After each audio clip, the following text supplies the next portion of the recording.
پیغمبر علیه الصلاۃ والسلام فرمایي کچیر یو سړی را ولاړ سو د چا سره بد وکړو یا په قصد یا په خطا یا پر حق یا پر باطل بیا دا سړی ورلی واغه سړی ته وویلې لما خطا وسوله لما مطلب غلطي وسوله ما ته معافي وکړه پیغمبر علیه الصلاۃ والسلام فرمایي تب خامخا معافي ورته کوي که معافي نور ته کوي پیغمبر علیه الصلاۃ والسلام فرمایي د قیامت په ورځ زما حوض کوثر له برازي نه چې زه تږی یم زما تنده ده ما ته یو ګیلاس اوبه راکه زما مدد وفرمایه پیغمبر علیه الصلاۃ والسلام فرمایي ما لره به راځي نه یعنی پیغمبر علیه الصلاۃ والسلام فرمایي که چیرې چا له تا سره بد وکړو که په قصد سره و که په خطا سره ولو که دی پر حق و او که دی پر باطل ولو بیا تا له دره لۍ خامخا به معافي ورته کوي عزیزانو ډېر وار داسې پېښه سوې ده کله جنگ وسی کله جګړه وسی کله مړی سوي بیا موږ په جرګو کې ورسره ورسو چې چا زموږ احترام کړی دی زموږ معنا د جرګې احترام کړی دی نو هغه الله رب العزت بیا د هغه عزت چې دی هغه خوندي کړی دی چا چې می احترامي کړی ده بیا هغه سړی خدا خیال دی چې یاره زه په مشکل کې یم 200 ګونه نور الله مشکل ور باندې راولي موږ ورته ووایو چې د الله رسول فرمایي که څوک تا لره معافي لر رالی معافي در څه وغوښتله معافي ورته وکړه د قیامت په ورځ به الله و تا ته معافي وکړي او که څه هم ته پر حق باندې پروا نه لري یا اوس خو تی ملایان شیطان راغلی یاست چې نبی علیه الصلاۃ والسلام راولي لا یې زه نه کوم دا چې بیا کله کله الله رب العزت د چا جړ باسي د چا خنور خرابوي دغه توري په خوله ولر او دغه توري چې بیا چا لره په خوله ورغلی دي خالي بیا تی انجام ته ګوري په دا چمن کې ډېر داسې خلک به مغرور به روپۍ به وي مال به و دولت به و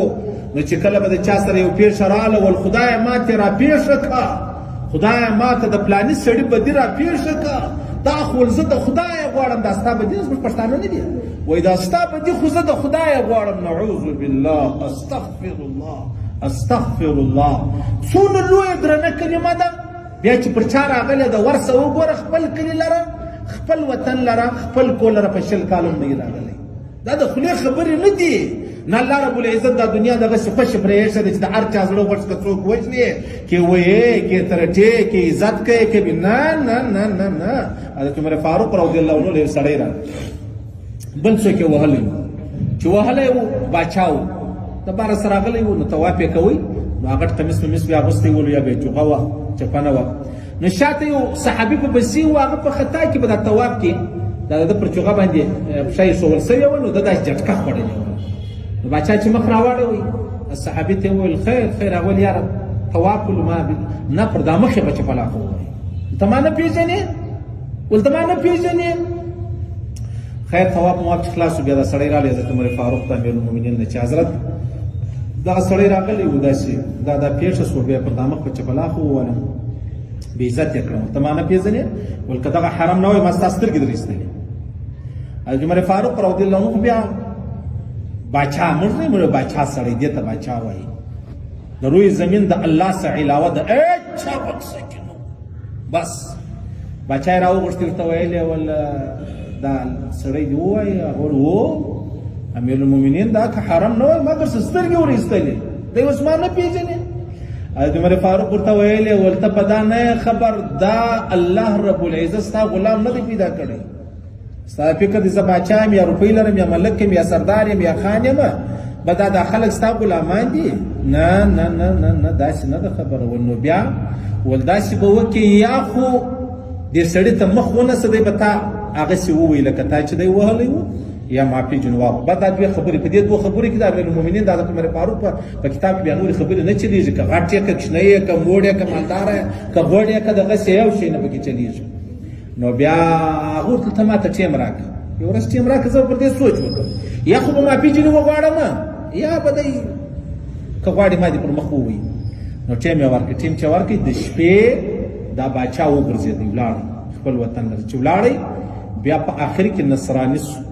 او بیا پر نصرانیت پر کفر باندې مړ شو د یوې خبرې برداشت نه درلودي تکبر یې درلود لویي یې درلود غټه خبره یې درلود مال او دولت یې درلود د یوې چپلاخې چې مړ کېدی ول د یوې چپلاخې سما ځان استین الله رب العزت ایمان هم را سوارسي چې مړ کېدی اخرت ولې دا وایي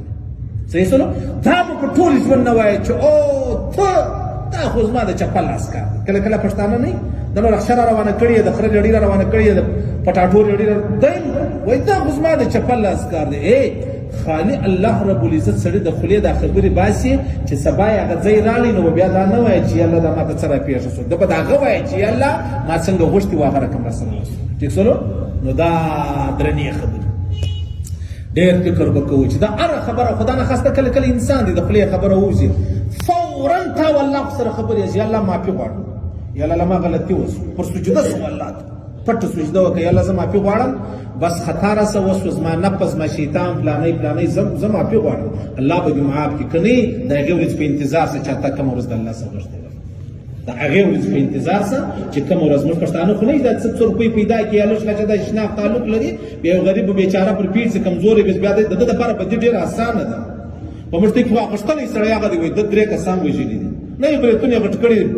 غټ موټر سکسه وي د درې مړي کړي دي نو خدای وایي چې دا سړی جهنمی دی دی وایي چې دې سړی مړي کړي دي دا جهنمی دی په دې کې د فخر څه خبره ده ته یو مسلمان وژنې د الله رسول فرمایي وایي که چیرې د مځکې ټول انسانان او د اسمان ټول فرشتې د یو مسلمان په مر کې ناحقه شامل شوي د قیامت پر ورځ به الله دا ټول فرشتې د اسمانو دا ټول انسانان پړ مخ جهنم ته واچي دا یو مسلمان په پاتې دا خو کپن نه دی یار دا د فقر کې غریب دی وژلې دی کمزوري دی وژلې دی بے بس دی وژلې دی یتیم دی وژلې دی د خدای بیچاره مهاجر راغلی واغه دی وژلې دی ته دې ته باندې ته څه وایې ستاره خالي سپیو دی سپیو تاغو دی عجز مش نخته دی ستاش نخته د ستاش نخته استا مبارک د دې بل غریب الله شنخته دی د دې بل غریب الله شنخته دی او وکیل به محمد رسول الله د قیامت بیا ته څه چم کوي